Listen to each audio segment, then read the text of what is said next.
In September 1931, Britain, the empire that ruled a quarter of the world and controlled the global financial system, announced it could no longer maintain the gold standard. The pound sterling, the world's reserve currency for over a century, was cut loose from gold and left to float. This wasn't a technical adjustment, it was a default. Britain had promised to exchange pounds for gold at a fixed rate.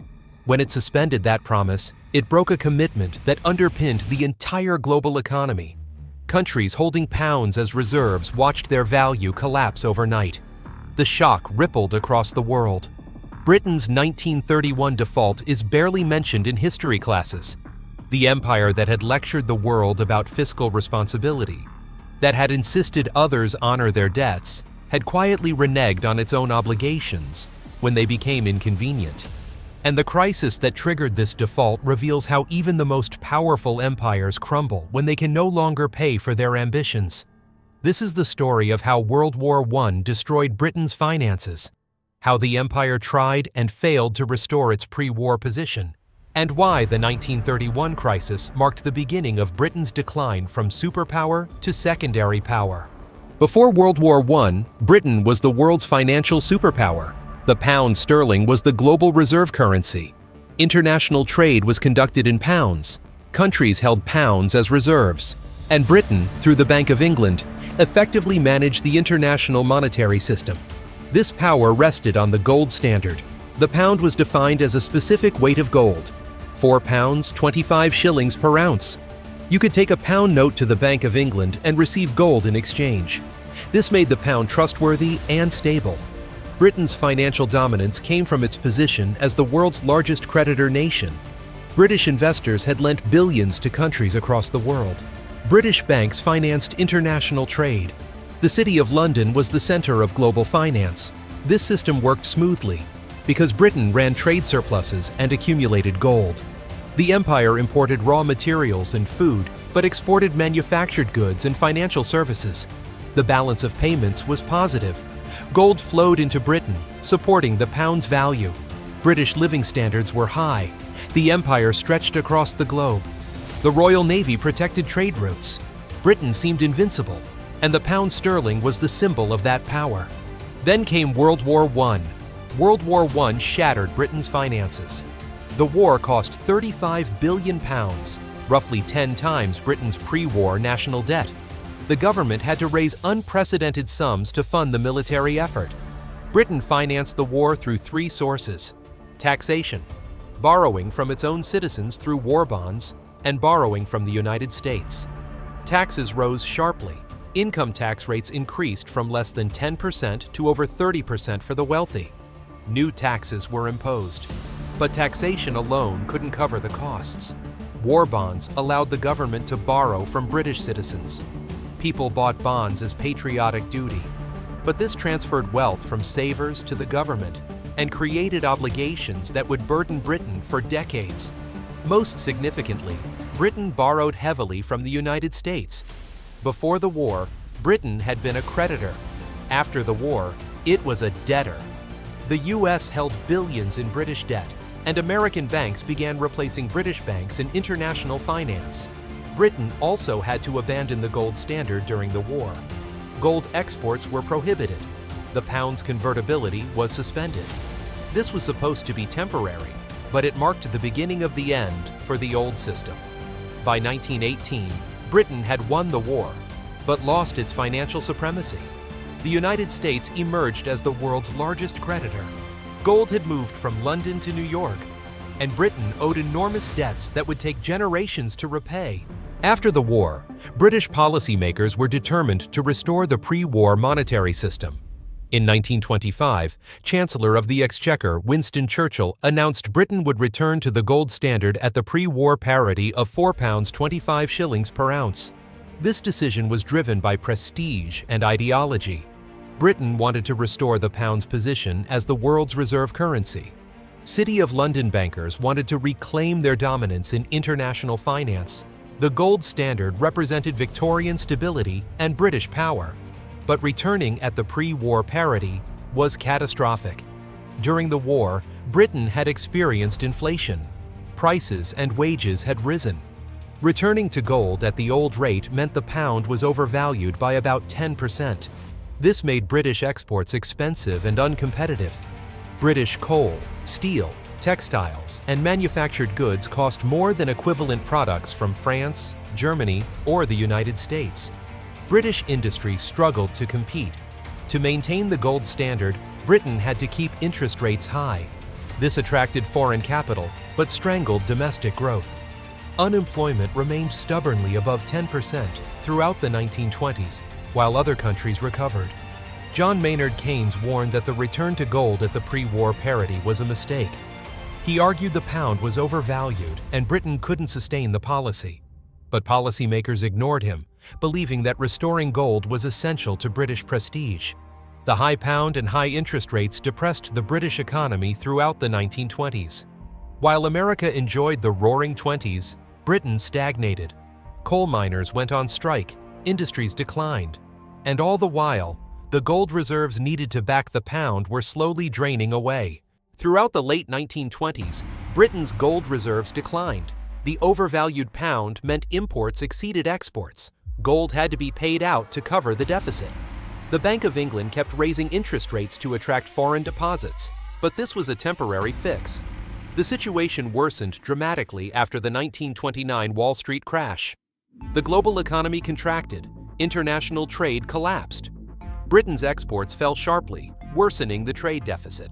European countries facing their own economic troubles began converting their pound reserves to gold.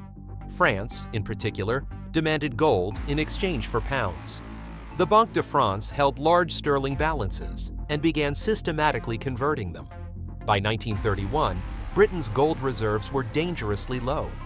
The Bank of England had about 130 million pounds in gold, but foreign holders of pounds could claim much more. If everyone demanded gold simultaneously, Britain couldn't pay. The trigger came from an unexpected source: Austria.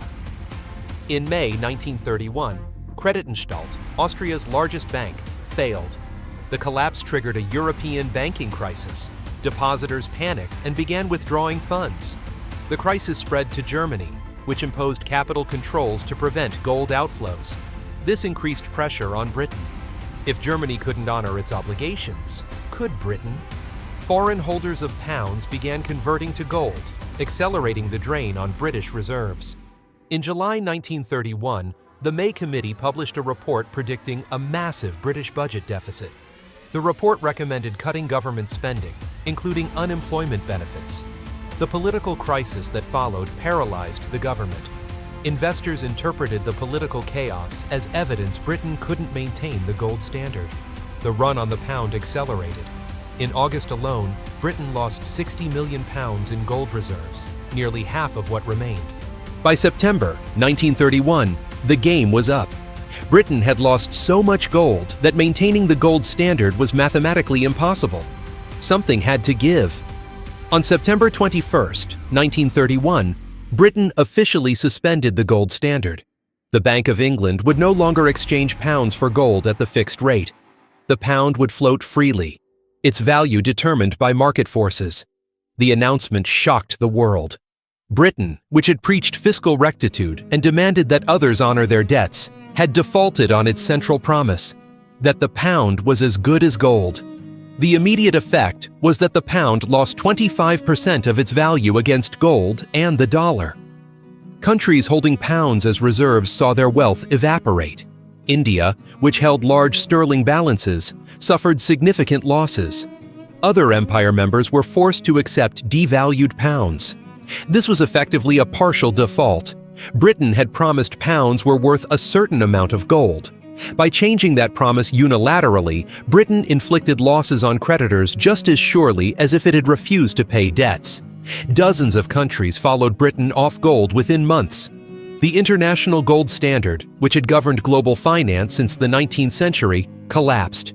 The world splintered into currency blocks: the sterling bloc, empire countries; the dollar bloc, US and Latin America, and countries that tried to maintain gold, France and others.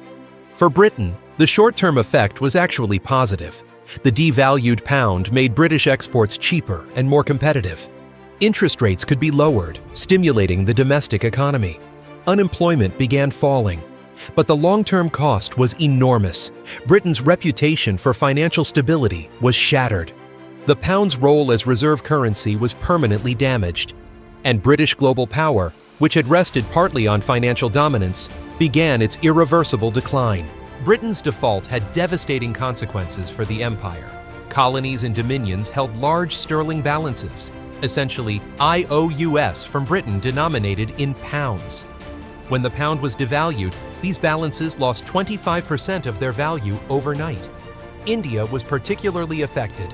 The Indian government held hundreds of millions of pounds in London, accumulated through trade surpluses. These reserves were India's wealth, earned through exports of cotton, jute, and tea.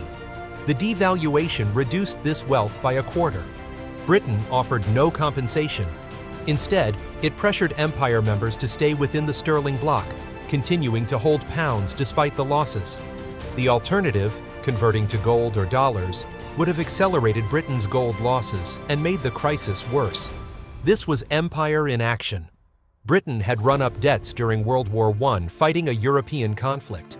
When paying those debts became inconvenient, Britain defaulted, and the colonies paid the price. The wealth extraction was indirect, but real. For India and other colonies, this added fuel to independence movements. Why should they remain in an empire that used their wealth to fight British wars, then devalued that wealth when repayment became difficult? The 1931 crisis strengthened the case for independence. Australia, Canada, and other dominions also faced losses. They were nominally independent, but economically tied to Britain through the sterling system. Many began questioning whether this arrangement served their interests. The 1931 crisis marked a turning point in imperial relations. The fiction of mutually beneficial partnership was exposed.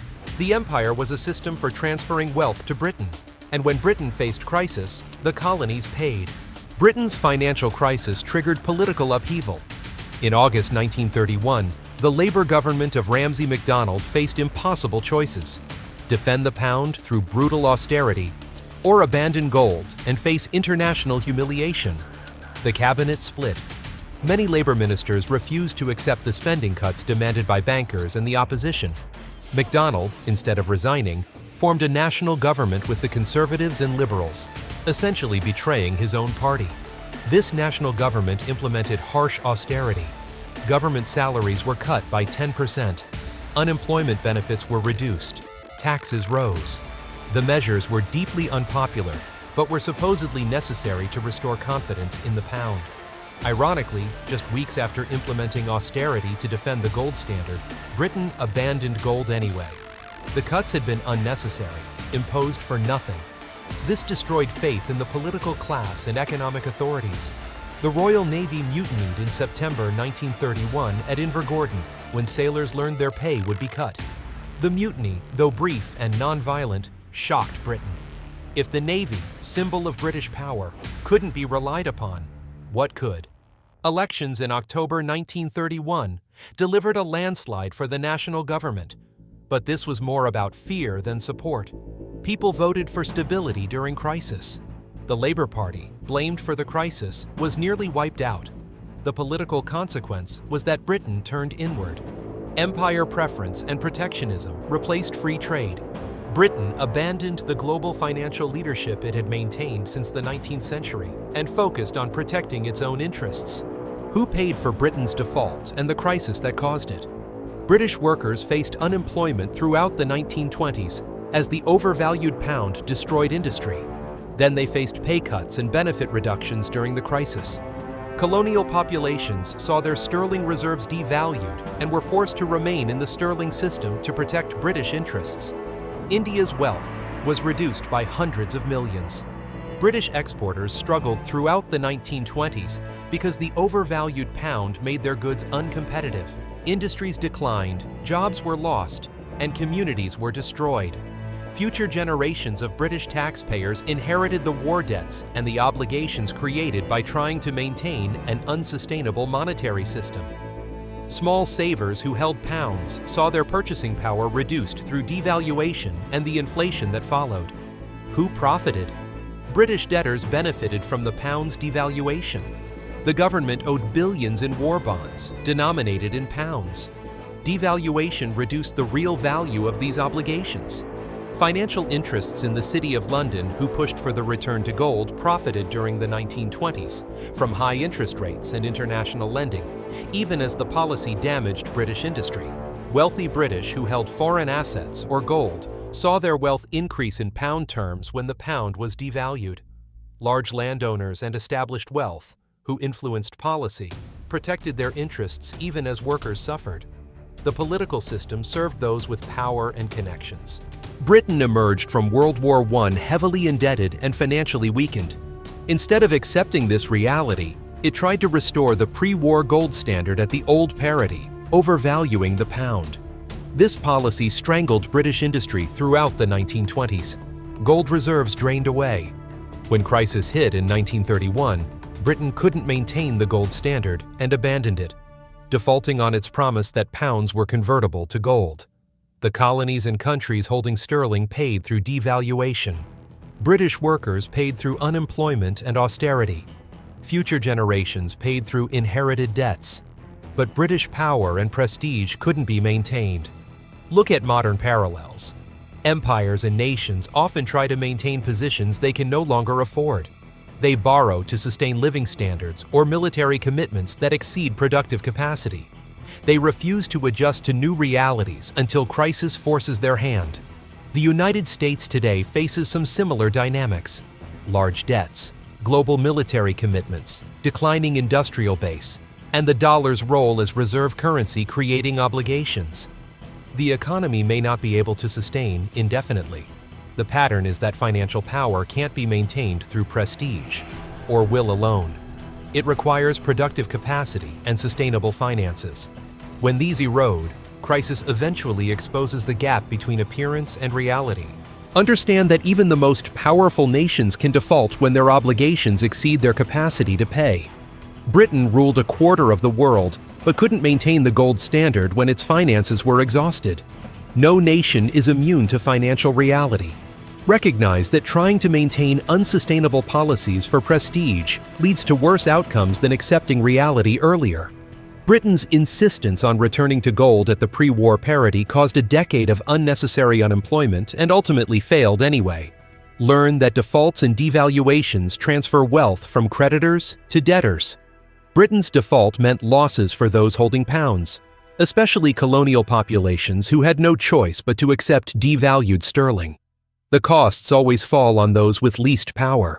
Realize that empires often extract wealth from colonies and dependencies, especially during crises. Britain forced empire members to absorb losses from the pound's devaluation. The system protected the core at the expense of the periphery. In September 1931, Britain abandoned the gold standard, defaulting on its promise that pounds were convertible to gold. The empire that had ruled the world financially for a century admitted it could no longer maintain that position. The default followed from trying to restore Britain's pre-war financial supremacy after World War I had destroyed it. The attempt strangled British industry, drained gold reserves, and ultimately failed. When crisis came, Britain chose to default rather than accept further economic pain. The colonies paid through devalued sterling reserves. Workers paid through unemployment and austerity. Future generations paid through inherited debts. And British global financial dominance ended, marking the beginning of irreversible imperial decline. History doesn't repeat, but if you don't understand it, it will crush you all the same. Britain's 1931 default proved that even empires must eventually face financial reality. Prestige, military power, and past glory can't substitute for productive capacity and sustainable finances. When the gap becomes too large, crisis forces adjustment, no matter how painful. If this gave you a new perspective, hit subscribe. History has the answers, and I'll show you where to look.